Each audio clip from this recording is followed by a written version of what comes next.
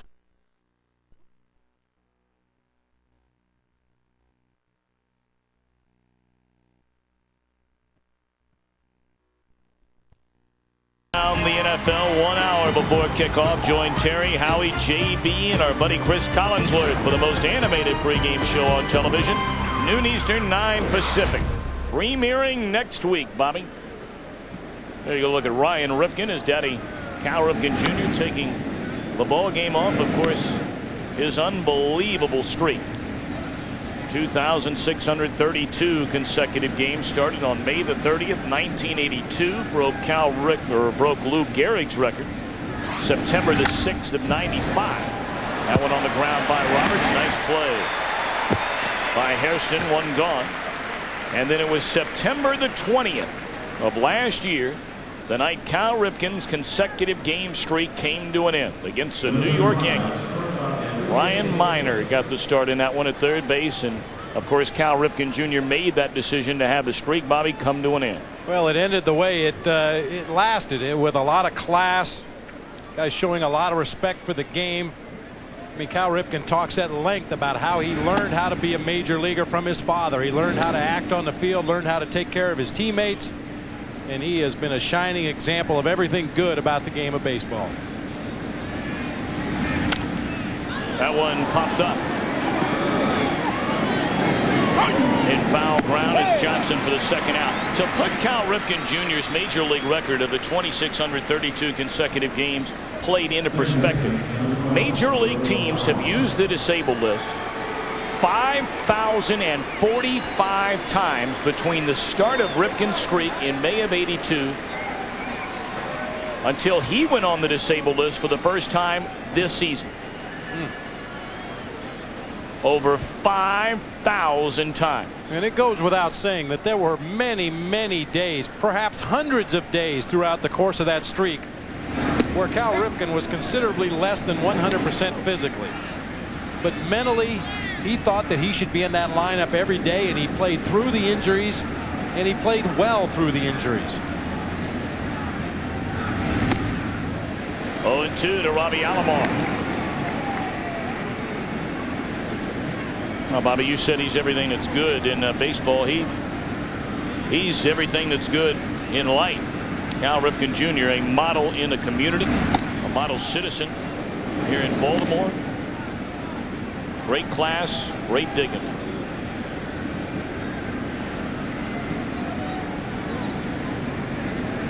One and two on Roberto Alomar. Drilled down the right field line, and this ball will go to the wall. Alomar making a turn. He's coming to second here. Comes a throw offline by Albert Bell, and Roberto Alomar is 37th double of the year.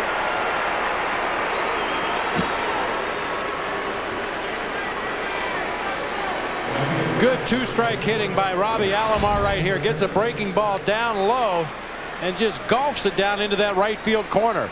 See, Linton left that ball out over the plate too much. Charles Johnson wanted it in underneath the hands of Alomar. He gets ahead of the bat on the ball, makes a decision to challenge Albert Bell's arm, goes sliding headfirst into second base. The throw was to the outfield side of the bag. He got in easily. Go-ahead runners at second with two away for Manny Ramirez. 139 runs batted in on the season.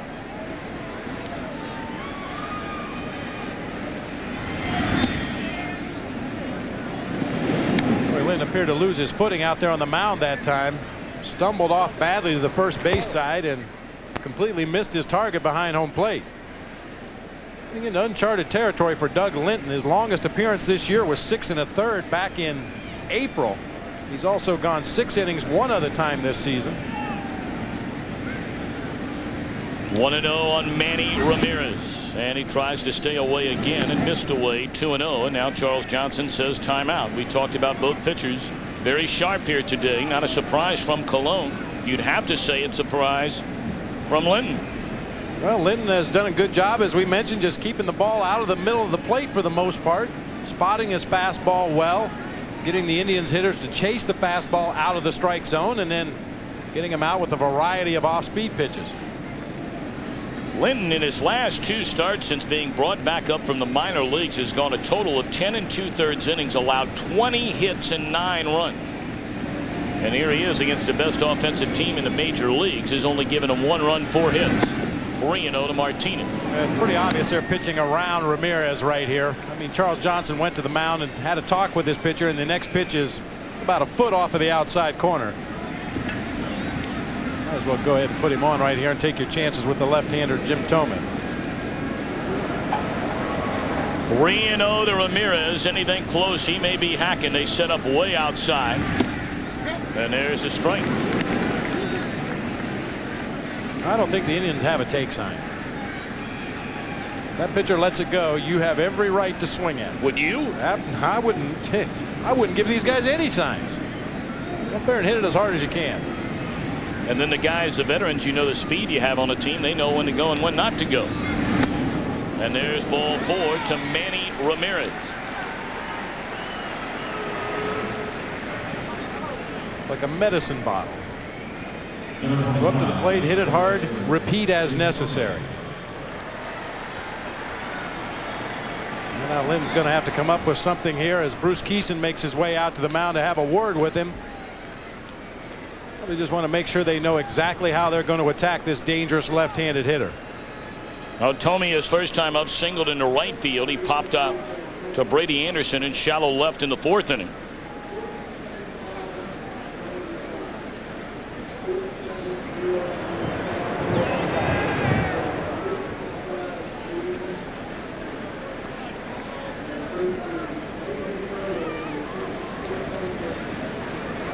Like to remind you, this copyrighted telecast presented by authority of the Commissioner of Baseball and may not be reproduced or retransmitted in any form, and the accounts and descriptions of this game may not be disseminated without express written consent of Major League Baseball. Charles Johnson stayed at the mound a little bit longer after Bruce Kieson had started back to that first base dugout. With the runner at second base, I always like to do the same thing. Script the first couple of pitchers to the next hitter, just in the event that runner at second base is trying to steal signs or steal location. Let that pitcher know. Let's start him with a fastball outside, come back with a breaking ball down and in. And I think you hit the nail on the head there, Bobby, because Linton didn't even look in for a sign on that first pitch to Jim Thome. Well, it just completely eliminates that runner at second base, the possibility of him relaying anything to the hitter.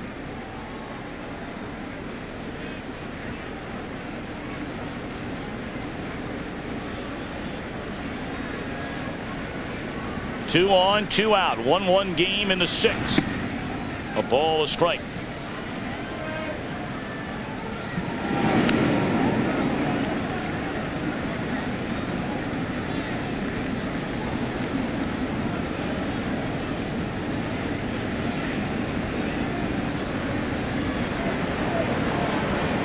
Roberto Alomar, outstanding speed at second. Ramirez better than average on at first. And the 1-1 pitch. Good cut there by Thome. He fouls it straight back. And now Linton ahead at 1 ball and 2 strikes. Well, when Linton got ahead of Thome his last at bat, he tried to go up the ladder with a high fastball on the 2-strike count. As you get a look at Thome's numbers with runners in scoring position. Tell you, the Indians as a team batting .307 with runners in scoring position. The league average is only .273. They not only hit, they hit when they need it. 1-2. Now to count even. Well, there has to be some concern if you're Bruce Kieson, the pitching coach for the Orioles, because Linton is starting to miss his spots from one side of the plate to the other. That time they were trying to go down and in with a slider underneath Thome's hands. Linton left it out over the plate outside. Kieson charting those pitches, none bigger perhaps than his 2-2. And here it comes. Stays up high and outside. So now the runners get started. The 3 balls, 2 strikes, and 2 out. And when your pitcher begins to struggle like Linton is appearing to do in this inning, as a catcher you start to look around and see if you can find a way to get it out without throwing another pitch. Manny Ramirez, the runner at first base, has always been susceptible to pickoffs. Check swing, flare, caught by the former basketball player Minor, and the inning is over. 1 hit, 2 men left. Still the middle of the 6th and a still 1-1 game.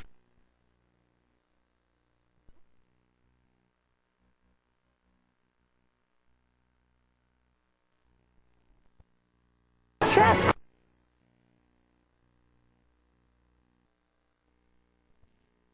One game between the Indians and the Orioles. It'll be Bordick Surhoff and then Albert Bell against Bartolo Colon in the Baltimore 6th. Bordick struck out against Colon with nobody on in the first inning. With a runner at second and third and 2 out, he knocked in the Orioles' only run with a double to left center field. Ball 1 high.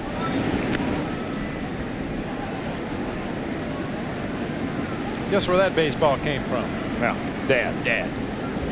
He's a lefty, Ryan Ripken. And there's strike. 1-1 on Bordick. Bartolo Colon, 24 years old, a native of the Dominican Republic.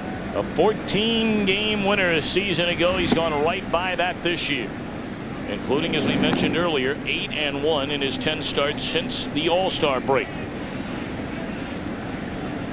It is scary to think how good Bartolo Colon could be. We talked to Phil Regan, the Cleveland pitching coach, about Colon. Of course, Regan, the former manager here with the Baltimore Orioles.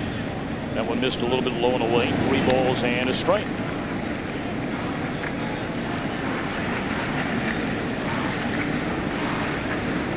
We'll hear a few words in that conversation with Bill Regan in a moment about his young right-hander. Here's a 3-1 to Bordick. Drilled into right center field. On the run is Roberts, and he's got nice play by Roberts. Filling in for the still injured, although active, Kenny Lofton. Let's check in with Phil Regan. And I think to get better and be better than what he is, even though he's 15-4, that he needs to mix in a few more curveballs and change. And he's starting to do that. And I think that's one of the reasons the second half he's 8-1, and he's starting to get that curveball over and the changeup. When he does that, he's really going to be an outstanding pitcher. Oh, and that'll be a happy day for opposing hitters. I mean, Colon has mixed in some breaking balls in this ball game, a couple when he's been behind in the count. I think that's the natural progression of most young pitchers that come to the major leagues with a good live fastball like Colon has. It's not so much the fact that you don't want to throw the curveball or you can't throw the curveball. You just don't have as much confidence in that pitch as you do in old number 1, a reliable heater. 0-1 to B.J. Surhoff, 0 for 2 in the game. And now ball a strike. Surhoff fly to center in the first inning, bounced out to second in the third.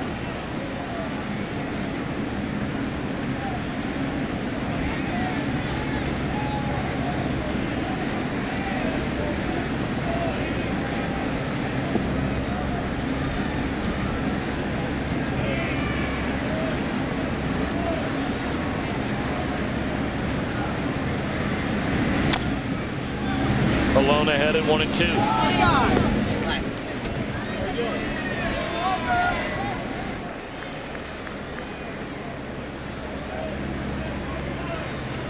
Albert Bell due up behind Surhoff here in the Baltimore 6th inning.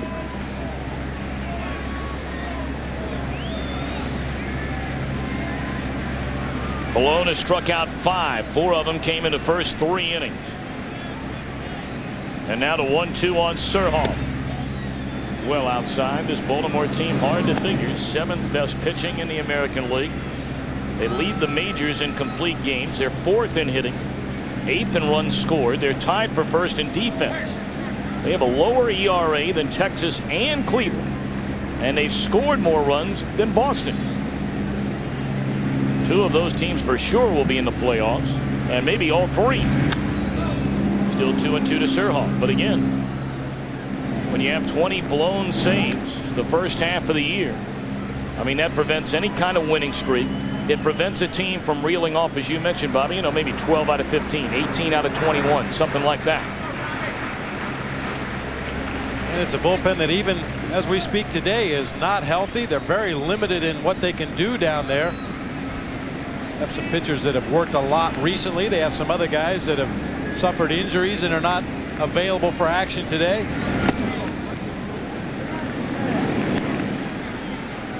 I'll tell you, a bad bullpen can make a good team look very poor. And conversely, as we've seen this season in Cincinnati as an example, a great bullpen can make maybe a better than average team look very, very good. Mike Timlin, the closer for the Orioles. He's been susceptible down there as well early in the season, thrown much better in the second half.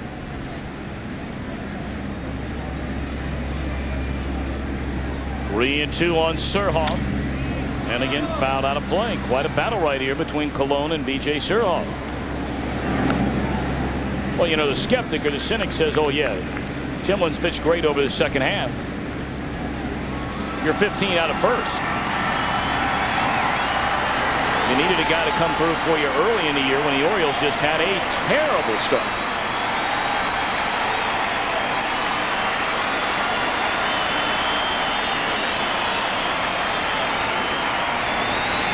Three-two again. And Surhoff draws a walk. Outstanding at bat right there from B.J. Surhoff. Well, Albert Bell makes his way to the plate. Let's take a look at a pitch by pitch in his last at bat against Bartolo Colon. You'll notice Colon keeping everything down. Breaking ball on the outside half. Another breaking ball down in the dirt away. Another breaking ball down low and away. Catcher sets up inside. The pitch is off of the outside corner. Basically the book on Albert Bell. A lot of breaking balls. Try to keep the ball down and away from him. A pitch up and out over the plate is a ball that he can drive to the opposite field. 1-1 game, bottom of the sixth. Bell singled to right in the second, had that roller down to Fryman at third. Fryman couldn't make the play. It went as an infield hit in the fourth inning.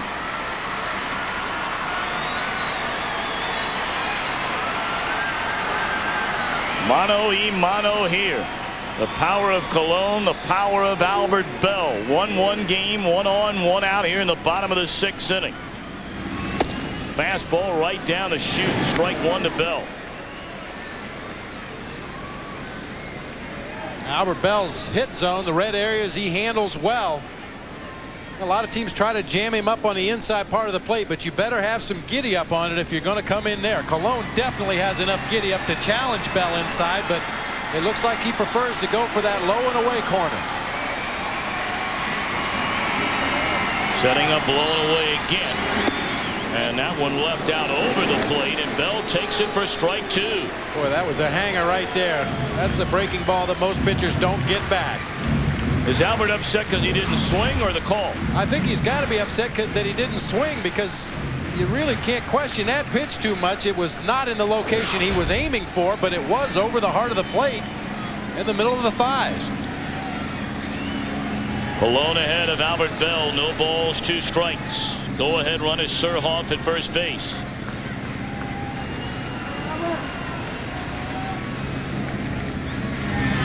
Drilled into center field on an 0-2 pitch from Colon to Bell. Surhoff advances on to second right now for a game break. Let's return to Keith Olbermann in our Fox Network Center. Tom, we have controversy in Milwaukee at the Bratwurst race. You just saw the Polish sausage bump the hot dog, and then as they turned out of the turn and headed for home, watch the Polish sausage and the Bratwurst go to the outside, and he knocked the Bratwurst over. They're doing their Ray Ordonez and Louis Lopez. Tom, back to you. The Badland Mets. Well, things have been too quiet at Shea Stadium. It's about time to stir something up. If you don't know what we're talking about, Luis Lopez, a backup infielder, and Ray Ordonez, the starting shortstop, went Fist City on the bus the other day, coming from the airport back to Shea Stadium. About 3:34 o'clock in the morning. Ordonez ended up with 6 stitches over his left eye. Lopez is none the worse for wear. Stir it up. And of course, if Ordonez can't play, you know who does. Well, Luis Lopez. Lopez upset about his playing time. That's the best infield in the National League. Maybe all the baseball they have there with the Mets. Quick visit to the mound by Phil Regan. So now the Orioles threatening to take the lead against Colon and the Indians. 2 on, 1 out. You see the pitch count for Bartolo Colon. Jeff Conine with runners in scoring position. A .358 batting average. That's best on the Orioles team. Conine 0 for 2 today. Slaps it into right. A long run, and Ramirez can't get to it. Scoring is Surhoff. To third goes Bell. Double by Conine. Orioles lead 2-1.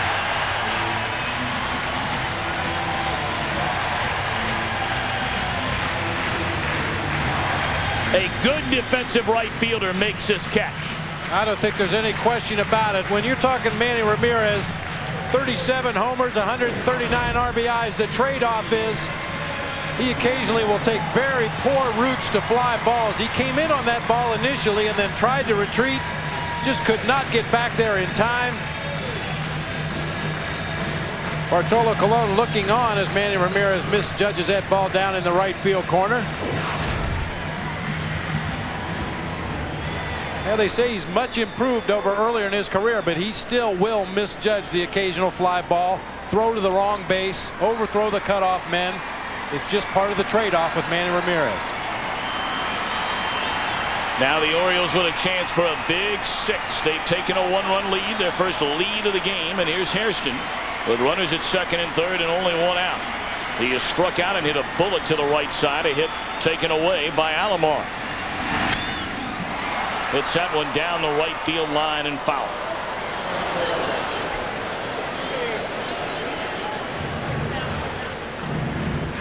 Well, you can see Colon visibly upset by that misplay in right field. As you can see the Indians bullpen spring into action. Steve Reed, the right-hander, Paul Ossenmacher, the left-hander. But Colon really pitched himself into trouble. That 0-2 pitch to Albert Bell, a fastball up and out over the plate, right where Albert Bell likes the ball. Just not a good location on that pitch, and really set up the remainder of the inning. Whatever else happens in a negative way for Bartolo Colon, you can go right back to that 0-2 pitch to Albert Bell. And he walks Surhoff. 2-1 pitch. Off Colon's leg, it rolls to Alomar, and he will not be able to throw it to first base. Scoring from third is Bell. Infield hit, RBI by Hairston. 3-1 Orioles.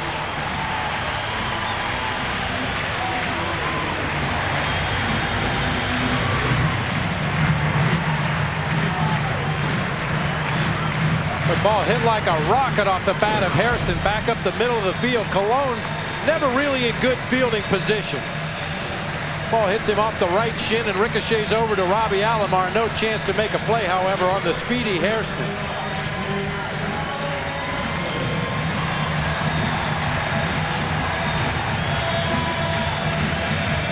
Colon actually in better position on that particular pitch than he normally is. A lot of times he will fall off the mound to the first base side, sometimes so dramatically that he ends up with his back facing home plate. Now they're checking on Colon to see if physically he is all right.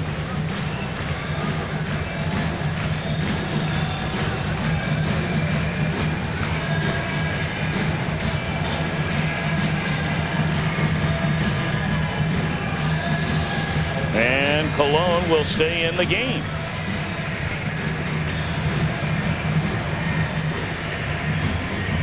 That's amazing how much pain you can overlook when you're angry. Bartolo Colon is upset out there on the mound, partially at himself, partially at his right fielder Manny Ramirez. 2 runs in, 4 straight have reached base. Bordick lined out to center to begin the inning. Then a walk to Surhoff, a single by Bell. The fly ball down the right field line off the bat of Conine. That was misplayed by Manny Ramirez, scored an RBI double. And now the single off the leg of Colon by Hairston. 3-1 Orioles, runners on the corners, and Charles Johnson the batter.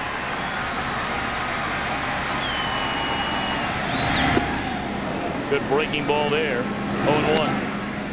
Well, you certainly wouldn't anticipate it, but a heads-up play by Johnson would be to drop a bunt down that third baseline. He's a very adept bunter when bunting for a base hit. Travis Fryman with that gimpy right knee, wearing that huge knee brace, playing very, very deep. Any kind of a decent bunt to the left side of the infield would score a run. Runner goes, pitch taken, throw down to second base, and now they have the runner caught in a rundown. Alomar will run him back. Tony, did he miss the tag? He made the tag, and that's a second out of the inning.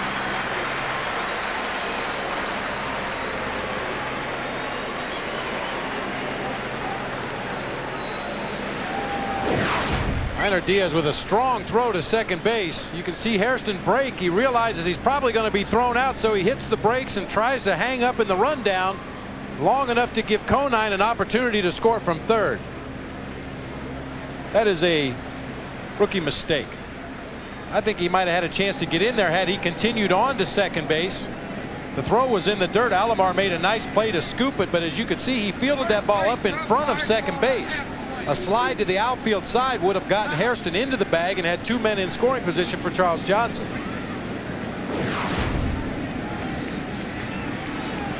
I could turn out to be a big out in this ball game, the second out of the inning. So rather than first and third with one out, it's Conine in third with two away.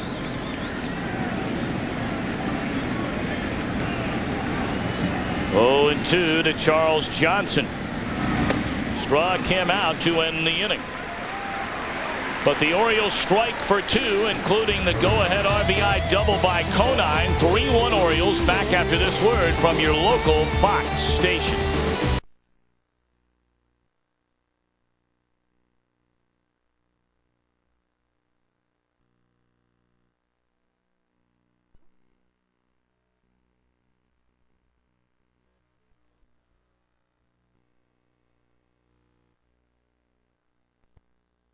Multi-award-winning A&W fan cam. Some of the great fans that turn out for Orioles games, spring, summer, fall.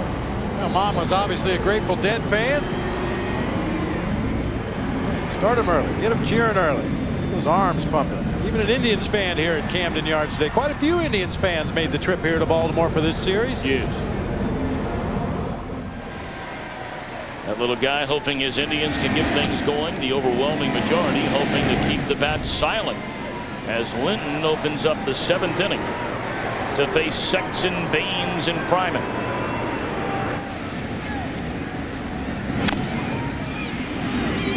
Linton is only allowed 4 base hits. But just in case he runs into any trouble, the bullpen is busy for Ray Miller. They have the right-hander Mike Fetters, just recently back off the disabled list, and the left-hander B.J. Ryan. As we mentioned, Linton 6 1/3, his longest outing of this season. Fly ball into right center field, a long run for Kingsale, and he'll track it down. Lost his footing, but held onto the ball. Well, he does cover some turf out there. It's not the smooth, gliding, graceful coverage of ground that you've seen from Devon White or Steve Finley or some of the other center fielders, Brady Anderson for that matter, but Kingsale gets it done nonetheless. Tracking that ball all the way into the glove, right at the base of the wall in right center field, and then takes a tumble. Albert's going to help him up, though. It's the kind of guy he is.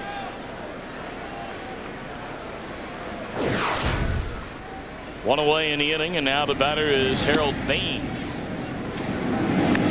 Baines is single to right and fly to center.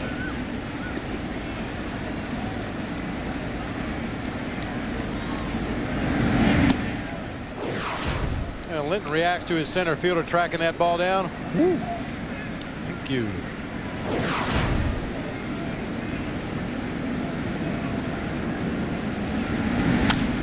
That ball drilled into right center field. Kingsale again motors and again makes the grab, falling to his knees. He's wearing it out on the warning track.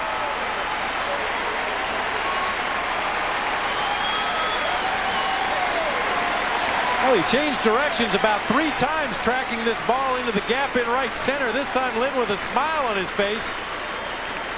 Don't make it so interesting out there, please. Kingsale stops once, goes back a little bit, stays with it, and makes another nice catch after covering a lot of ground out there. Kingsale was shaded over into the gap in left center. Had a long way to go to catch up with that drive. 2 down in the inning, and Travis Fryman 0 for 2 the batting. Strike one. Orioles with a 3-1 lead in the 7th.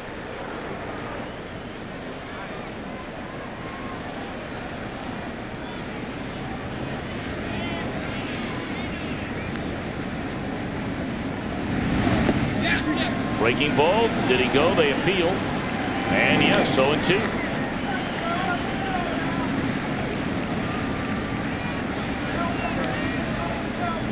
Travis Fryman has been on the disabled list twice this season for the first time in his professional career. Lower back problems in June, and then the knee injury that came on the 3rd of July. A collision with Jeremy Giambi at first base. Giambi of the Kansas City Royals.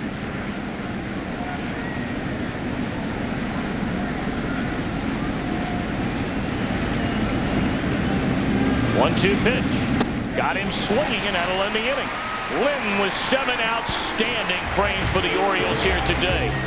3-1. Baltimore in front after 6½.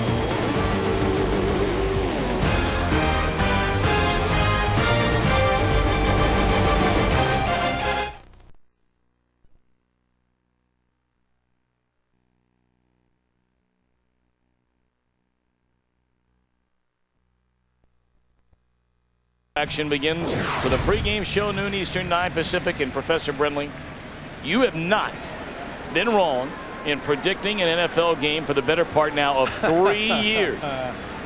Now, who are you going to go with, the Redskins and the Cowboys? I think I'm going to go with Washington. Oh. Boy, you're in the town to be politically correct, that's for sure. I want to get out of here quickly after the ball game. I understand. I like the Redskins a lot in that game. And how about the Vikings and the Falcons? Who you like in that one? The Falcons. They got the wildlife on their helmet. You know, as opposed to that Nordic-looking thing that the Vikings wear on their helmet, I got to go with the birds. Wow. So a couple of upsets. Going with the Falcons over the Vikes and the Redskins against the Dallas Cowboys. Boy, that's a great rivalry. You can make a very strong case that's the greatest rivalry there is in pro sports today. Goes back to the Wild Wild West. Yeah, it does. It's got a lot of history to it. Ryan Miner leading off the Baltimore 7th inning. Orioles in front of Cologne and the Indians 3-1, and that one hit down the right field line and out of play. I'll tell you one thing we've got in this ball game today are some of the tallest players in the major leagues. Ryan Miner at 6'7". Richie Sexton in left field for the Indians, 6'7".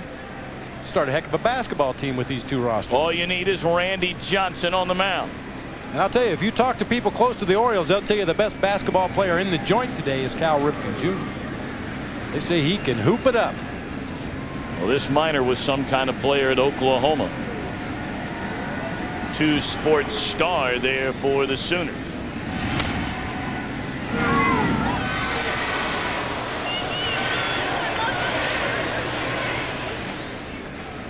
Now, just another example of how the players are getting bigger and stronger.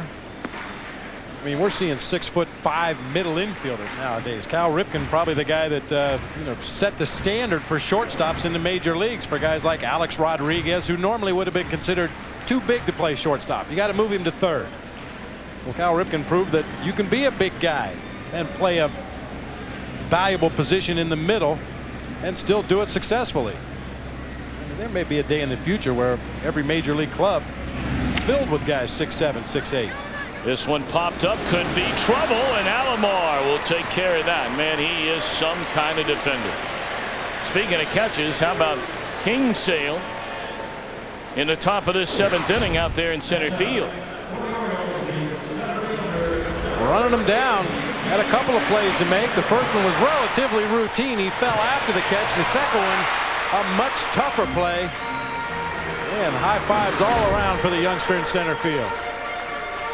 Bartolo Colon now to the 100 pitch mark in this ball game, but really not showing a lot of signs of losing anything. They hit some balls hard against him in that 6th inning, but still a lot of life on that fastball.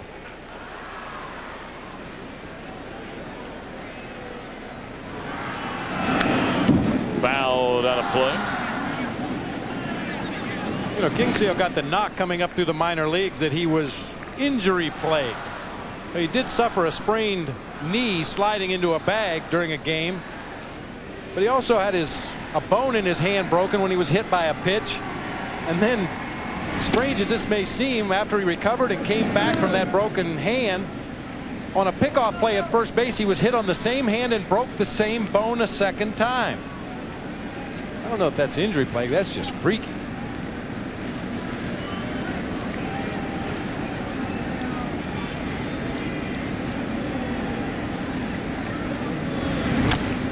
One and two.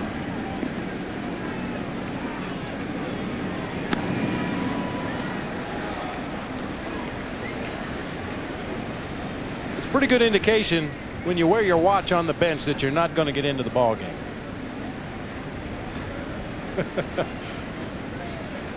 Yeah, most players, the first thing they do when they get to the ballpark every day is take all their valuables off and put them in a locker that's locked up during the course of the ball game. But Al's got his watch on. He could take care of that in a hurry, though, if all of a sudden Ray Miller said, hey, we need a pinch hitter. Look out in that Cleveland dugout.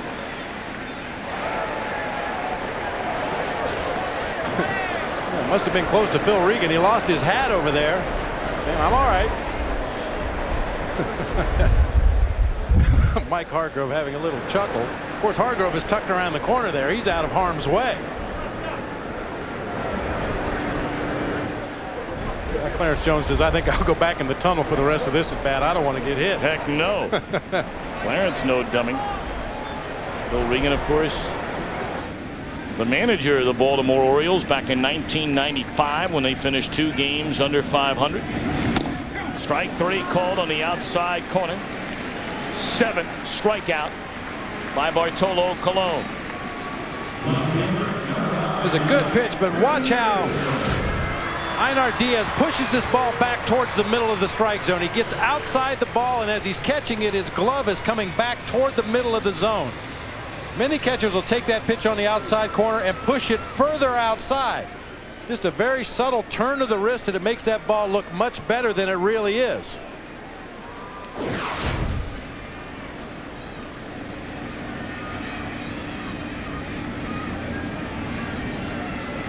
Two down in the inning, and now it's Brady Anderson 0 for 3 in the game. Hit off the end of the bat, chopped it off the plate, foul. 0-1 on Anderson.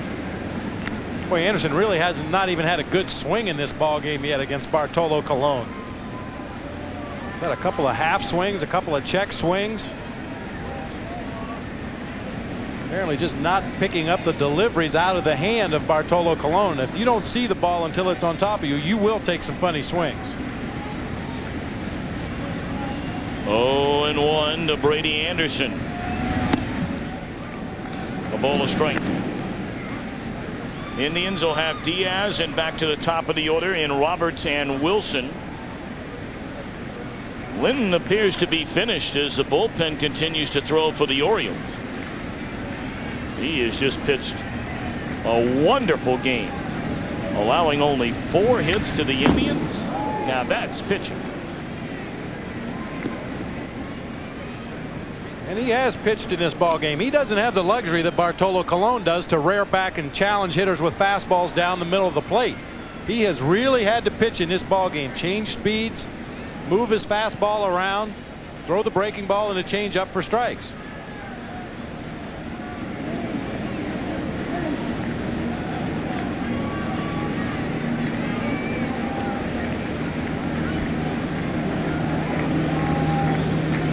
One and 2 to Brady Anderson. Fastball high and away.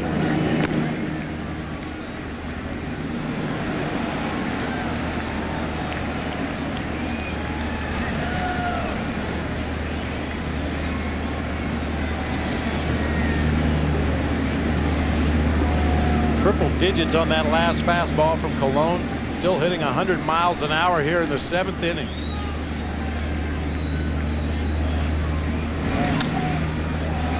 Foul out of play.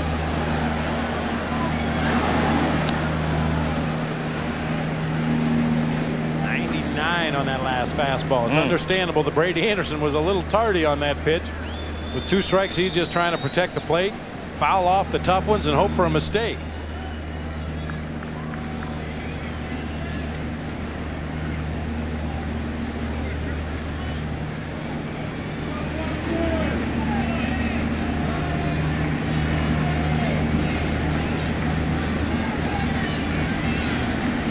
Two to Anderson.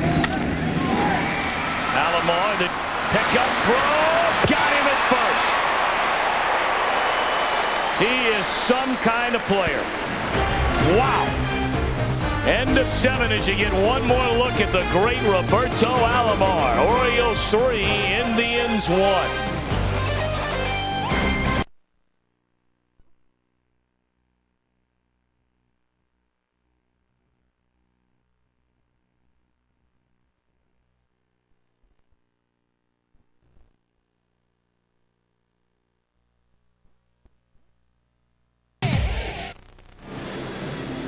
What a game for Doug Linton, who has not won at the major league level since the 11th of September 1996, then pitching for Kansas City. He has a 2-run advantage as we move to the 8th, and now taking over on the mound, Al Reyes. Reyes pitched an inning in the ball game last night. You get a look at his numbers on the season. Definitely a strikeout pitcher, averaging a punch out per inning. He will lose the strike zone from time to time, as that 34 walks would indicate. He threw 23 pitches in 1 inning of work last night, gave up 3 hits and 3 runs. Linton in one stretch from the 3rd, 4th, 5th, and the first 2 batters in the 6th inning retired 11 in a row.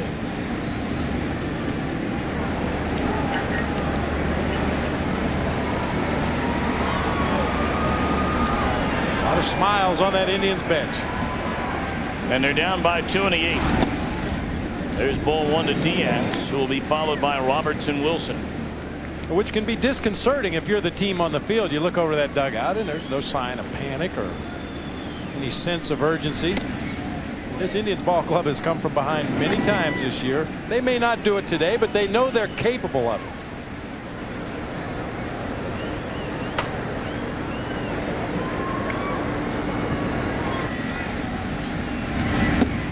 Seems like every time we talk about one category or another, whether it be the best record or in this case most come from behind wins, the Indians 2nd in the major leagues and 2nd to the Atlanta Braves. And there's ball 4 to Diaz. Not quite the kind of start to the first batter that Ray Miller had in mind for Al Reyes. You can see what a good job Linton did in this ball game, holding down this high-powered Indians offense, limiting them to 4 base hits in the game. I mentioned Reyes occasionally will lose that strike zone. A 4-pitch walk to Diaz leading off the inning, which is not what you want to do with the top and then the heart of that Indians order to follow. See some of the other numbers around baseball, and our look at MLB on Fox next Saturday.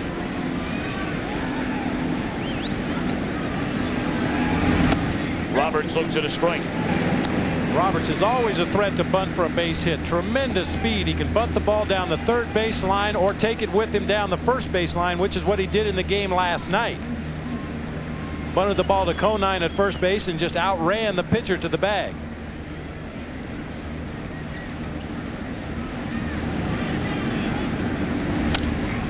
Quickly 0-2 now on David Roberts. Some big games later tonight in both leagues in that wild card race. You have Toronto at Kansas City. Boston will be at Seattle. Detroit is at Oakland. Of course, the Indians fans closely watching the New York Yankees. They'll be in Anaheim later on this afternoon. And in the National League, big series in Atlanta. Arizona taking on the Braves. Cincinnati at Philadelphia. Houston is in Montreal. 0-2. Taken outside, and the Giants, only 5 behind the Diamondbacks in the West, will be in Pittsburgh.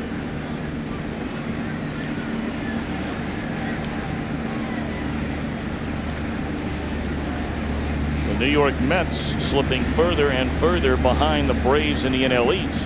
Will entertain Colorado. That ball lifted into shallow right center field. Unable to get to it is Albert Bell. So the Indians, with a walk and a blue single, have the tying run aboard and the go-ahead run coming up.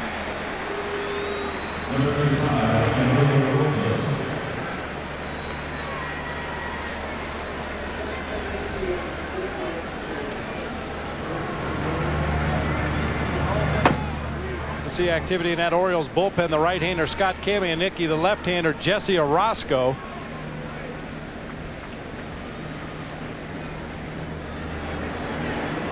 Well, let's see. The Orioles are figuring on Enrique Wilson to put down a bunt in this situation. He has 4 sacrifices on the year. He did indeed show bunt. It's ball 1 high and away. At least on that first pitch to Wilson, the Orioles playing a traditional bunt defense. The third baseman Ryan Miner drawn in a couple of steps, and he'll read the bunt. If he feels his pitcher Reyes can get to the ball, he'll retreat and cover third base. If he feels Reyes cannot get to the ball, he'll come in, field it, and take the out at first. 1-0 to Wilson. No sign of a bunt that time, and it's strike 1.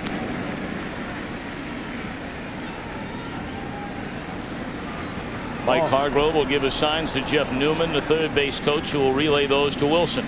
The Wilson on the first pitch, it didn't appear that he was bunting for a sacrifice. It looked like he was squaring around very late, was going to try to drop down a bunt for a base hit, and then was ready to swing at the second pitch. He bunts that one and fouls it back out of play. Really not a very good bunt attempt there by Wilson. He just dropped that bat head on the outer part of the strike zone. Not fully squaring around to put down a standard sacrifice. He just did not look like he was committed to giving himself up right there. And many hitters will do that in a sacrifice situation. They think to themselves, if I could put down the perfect bunt, I could not only advance the runners, but I could get an infield single out of this. 1-2 pitch. He lifts a fly ball into right field. Albert Bell at the warning track makes a catch. Tagging and advancing on to third is Diaz. Staying put at first base is Roberts.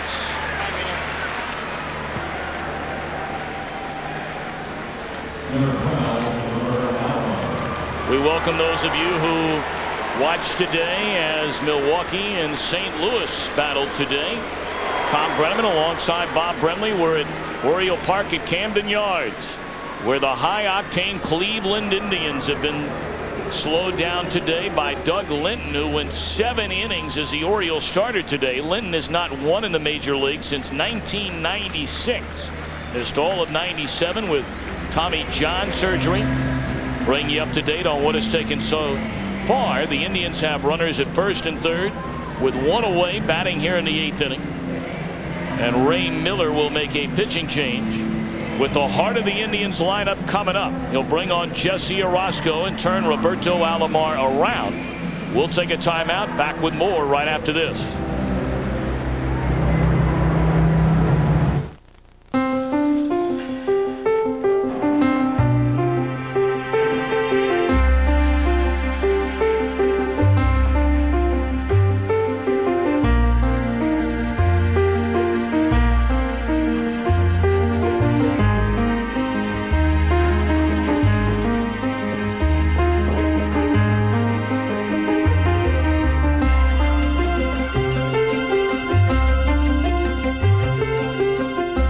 What do you have, folks? A large pepperoni pizza. And a Pepsi, please. Sure thing, Curly. Thank you. We both know I ordered a Pepsi Cola. And now you've insulted me by offering me this. But I'd like to give you a chance to make amends. Capiche? Yeah. Here you go. Good eye. Took the family to see the 4 for $99 tire deal at Pep Boys. Lucky you. Found these 4 for $169. Wow. And these babies 4 for $199. Now that's a vacation. Pep Boys. Cars like us. People love us. This is Propecia, a pill that might interest you. Talk to your doctor. and call 1-888-5-MERC-9 to see if you're eligible for a $10 rebate certificate. Propecia. There's no reason to wait. His grace on the field can't be matched. His contributions can't be missed. His homers travel 450 feet. His support goes even farther. Major League Baseball Charities has teamed with the Boys and Girls Clubs of America. Together, we're giving kids a world of opportunities. He has the drive to be a big leaguer, but hasn't forgotten what it takes to be a little kid.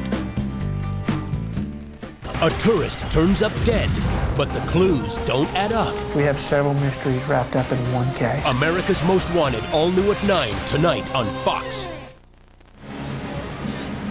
Well, appearing in his 1,080th career game, that's more than any other pitcher in the history of baseball.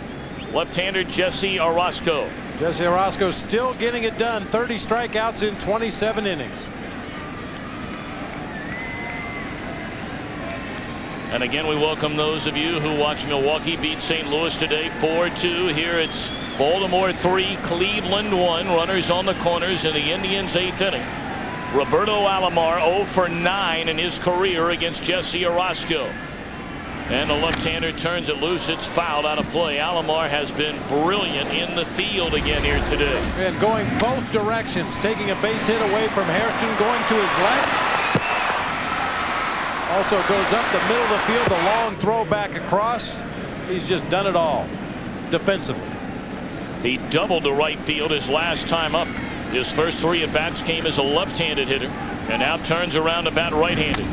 And this could be 2. They would have to hurry. There's 1. There's a double play. And the Cleveland threat snuffed out by Orosco.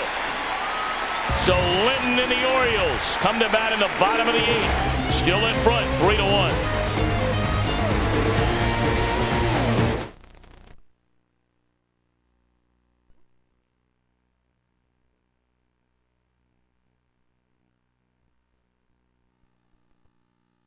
Expect more from an original Coors. And by Ralston Purina Company of Checkerboard Square. Get a look at the Cal Ripken Jr., our hometown hero. Artwork commemorating Ripken's career on display at the warehouse just beyond the right field wall. Original paintings as well as artifacts from the Ripken Museum in Aberdeen, Maryland.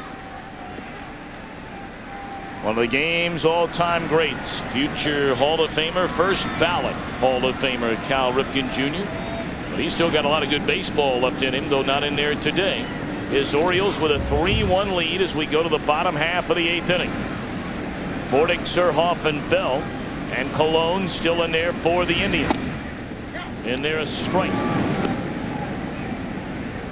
Bordick has had a couple of very solid at-bats against Colon today. Colon struck him out in the first inning. But Bordick the RBI double in the 3rd, lined out to center in the 6th. Check swing, and he went too far, and Colon ahead 0-2. Now, Colon has been able to get ahead of Bordick with that breaking ball that you've seen right there. The first 2 pitches this time around to Mike Bordick, but then has gotten hurt throwing fastballs right down the heart of the plate when he's been ahead in the count.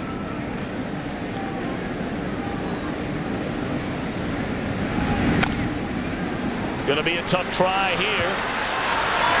And the pickup is made. The runner is safe at first. The throw just a shade tardy by Fryman, who really is not moving well at all at third base.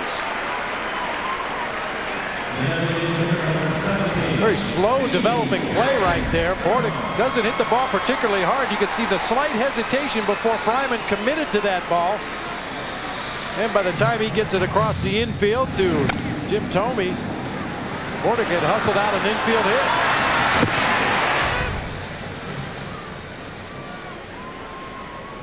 Well, you got to respect Travis Fryman's intestinal fortitude to be out there wanting to be part of this pennant chase. Well, it's not a chase anymore, but this pursuit of the postseason. But you have to question how healthy he is. He's certainly not 100%. I've had on those knee braces like he's wearing right now, and those things in and of themselves limit your mobility. Forget about the injury. Just strapping that thing onto a healthy knee makes it hard to move. P.J. Surhoff 0 for 2, drew a walk his first time up.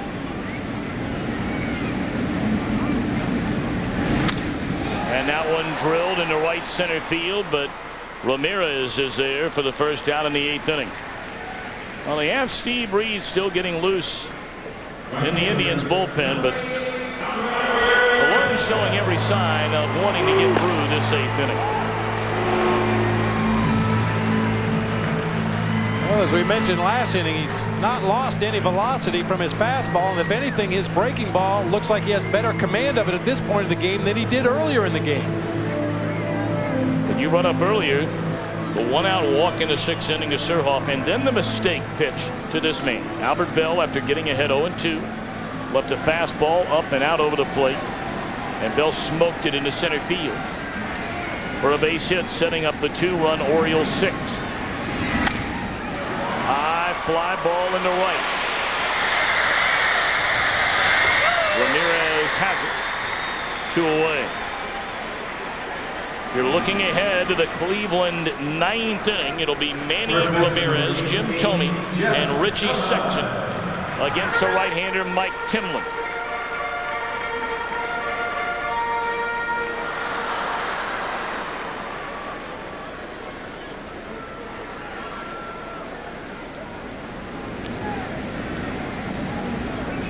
Conine hit the double back in the 6th inning to drive in the go-ahead run in this game. A ball that was misplayed by Manny Ramirez in right field, opening the door for the following single by Jerry Hairston to drive in the 3rd run of the game.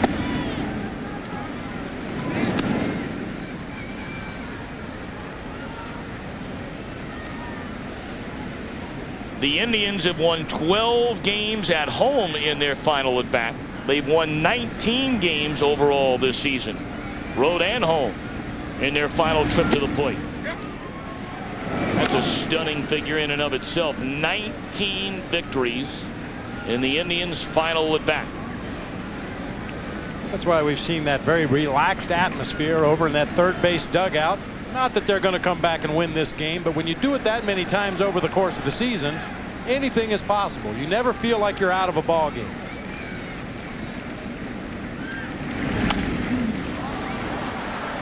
Conine jammed with that pitch and muscled it foul out of play. Cologne ahead at 1 ball and 2 strikes.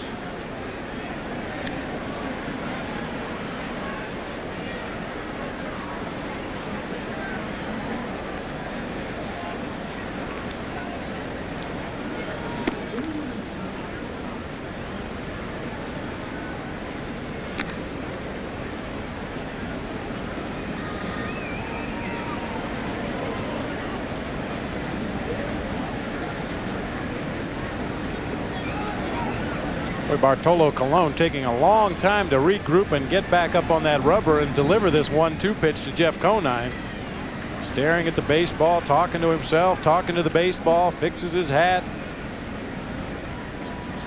The old 4-corner here. Many Maryland Terrapin fans, they hate to hear about the 4 corners, which was run to perfection in days gone by Phil Ford in the North Carolina Tar Heels, their ACC rivals. Fastball up and in. Now Diaz out to have a word with his pitcher. I'm not sure exactly what's going on in the mind of Bartolo Colon right now, but has become very deliberate during the course of this at bat to Jeff Conine, taking more and more time between each successive pitch. And just in case there's any lip readers over in that Baltimore dugout, cover your mouth with your glove so nobody can see what you're saying. That has become a part of baseball now, lip reading. You gotta wonder if that knee is bothering Colo again. This is all speculation, of course, but I mean, he has not had this kind of tempo through the first 7 2/3 innings in this ball game. He's up over 120 pitches in the game, but Cologne young, strong.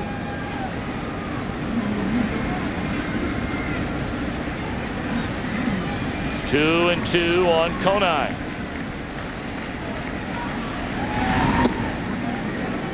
Wanted the call, didn't get it.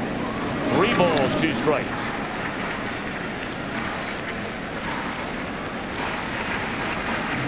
Well, Cologne visibly upset about not getting that call, and that's exactly the kind of thing the Indians want to see Cologne do less and less of. He is far too talented a pitcher to let a call here or there get under his skin and perhaps affect his pitching, because he will pitch on the biggest stage of all in another 3.5 weeks.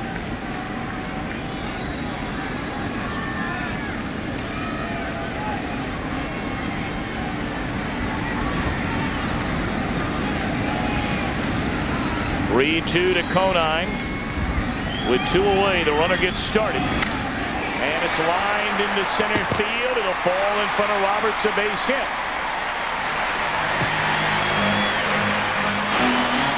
And the Orioles with runners on the corners as Bordick goes first to third, and that could be it for Cologne. Well, everything about his body language and his attitude out there on the mound in this inning, especially the at-bat to Conine, says that he wants out of this ball game. I mean, if you're a starting pitcher and you want to stay in the game and you want to finish what you start, you don't behave the way Cologne has here in this inning.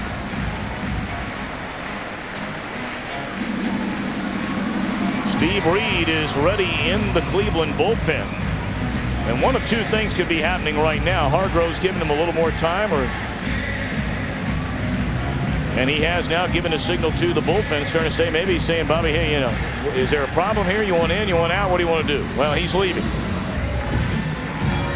Cologne cannot get through the 8th. He leaves trailing 3-1.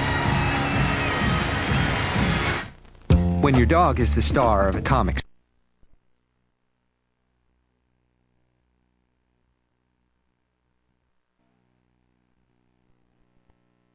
October 31st. Kill my. Finished 123 pitches, gave up 9 base hits in 7 2/3 innings. He's responsible for the 2 runners on base right now. And he'll give way to sidearmer Steve Reed. See his numbers on the season. He has given up about a hit an inning, a little more than a hit an inning, but very good control with that sidearm delivery. Neutralizes right-handed hitters. I've never understood why this guy didn't stay with one team for an extended period of time. This guy is a solid reliever. Has been both in the National and American League. Well, he's healthy. He'll take the ball whenever you ask him to pitch. That sidearm delivery is not as unique or as odd as it once was. You see more and more pitchers going to that drop-down delivery, but Steve Reed is a guy that stays healthy and throws strikes. Runners on the corners. Bordick at third, Conine at first. 2 away in the Orioles' 8th inning. And there's that sidearm delivery, frisbee-like fashion. It sails high and away from Hairston. 1 of 3 in the game. Knocked in a run with a single off Cologne's leg back in the 6th. 1-1. Hairston has had a couple of good at-bats here today. Hit that rocket to the right side of the infield. We showed you the marvelous defensive stab. 1 of 2 today made by Roberto Alomar.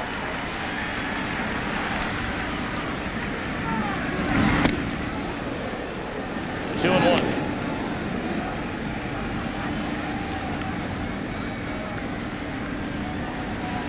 1. Reed not overpowering with that sidearm fastball at 84, 85 miles an hour, but it tails back into the right-handed hitters, complementing that frisbee-like slider he throws out over the plate. Popped up, should end the inning. Alomar, the call, and the catch. So the Indians have the sluggers coming up in the 9th. Ramirez, Thome, Sexton down 2.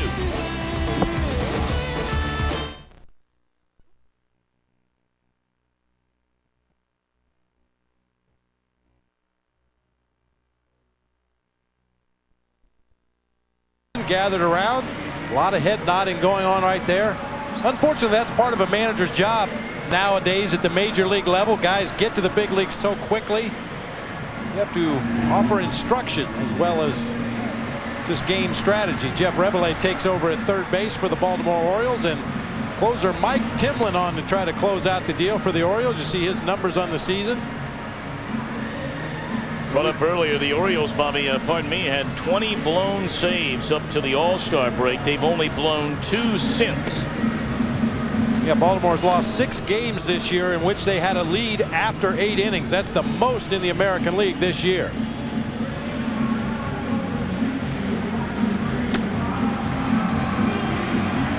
Timlin has not blown a save since July 1st. We mentioned he's been throwing much better lately.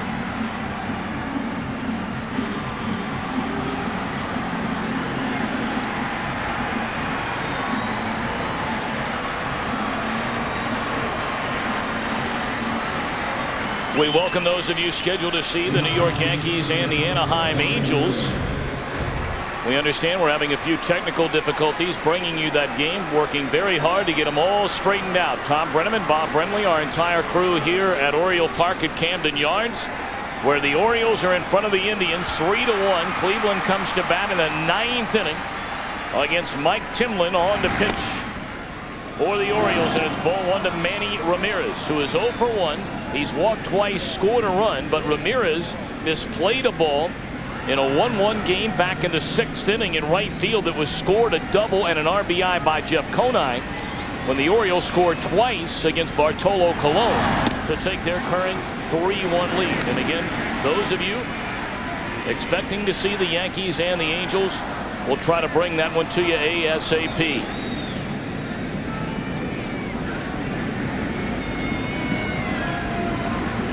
Ramirez to be followed in the Cleveland 9th inning by Jim Thome and then Richie Sexton. Fouled away, and Timlin ahead of Manny Ramirez at 1 ball and 2 strikes.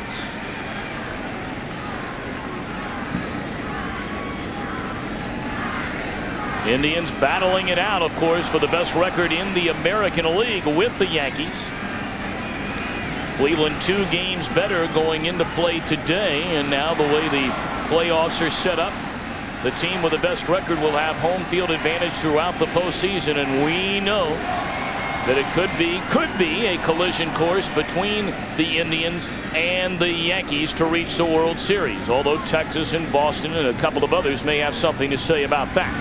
And Ramirez blown away by Timlin to begin the 9th inning.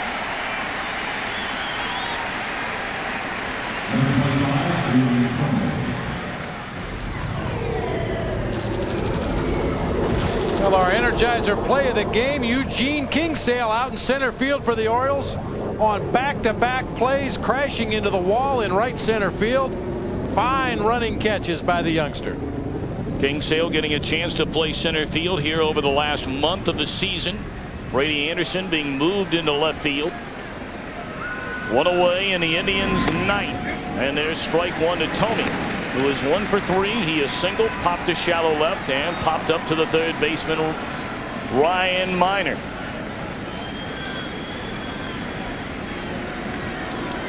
Doug Linton, the story here today for Baltimore, as it's 0-2 now to Thome. Linton, who has not won in the major league since the 11th of September 1996.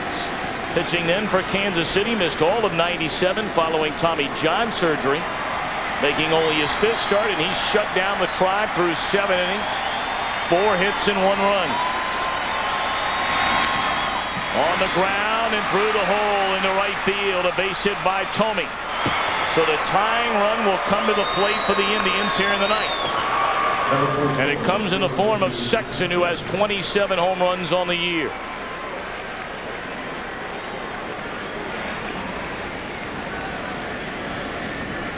And again, those of you in New York and on the West Coast expecting to see the Anaheim Angels and the New York Yankees from Edison Field, we'll send you to that game as soon as some of our technical difficulties get straightened out, which we hope, like you hope,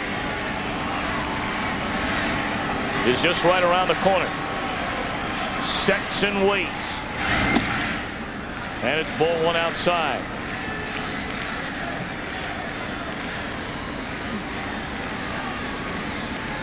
Jeff Conine playing behind the runner over at first base. Thome not much of a threat to attempt to steal, especially with the tying run at the plate in the form of Richie Sexton. 2-0. In fact, Thome has not attempted a stolen base the entire year. That's what I said. He's not much of a threat to run. Very good point. Well, even if he were a threat to run, this would not be a time to try it. At this point, his run really means nothing. Cleveland trailing 3-1 in the 9th inning. High bouncer off the plate. Charging is Bordick. He'll take the short out at first. And now the Indians are down to their final out of the game.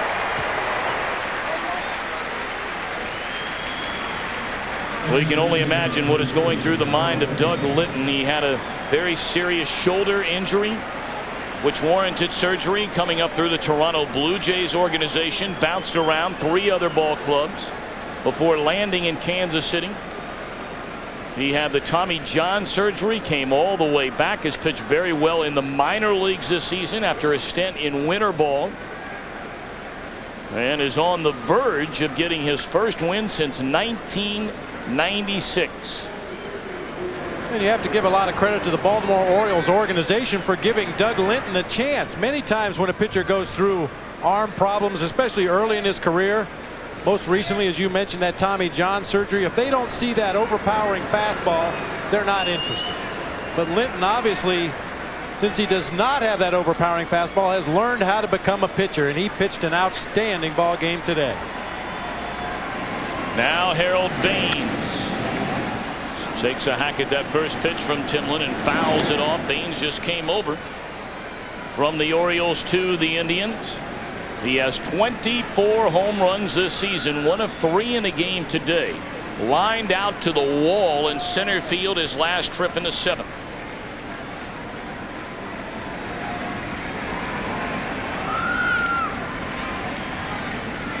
The 0-1 to Baines. High drive into straightaway center field. This should do it. Kingsale tucks it in the 11th. And Doug Linton, his first win in nearly 3 years. He gets help from Reyes, Orozco, and Timlin out of the bullpen.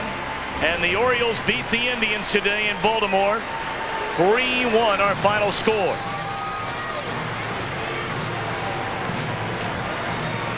We'll be back with more after this timeout.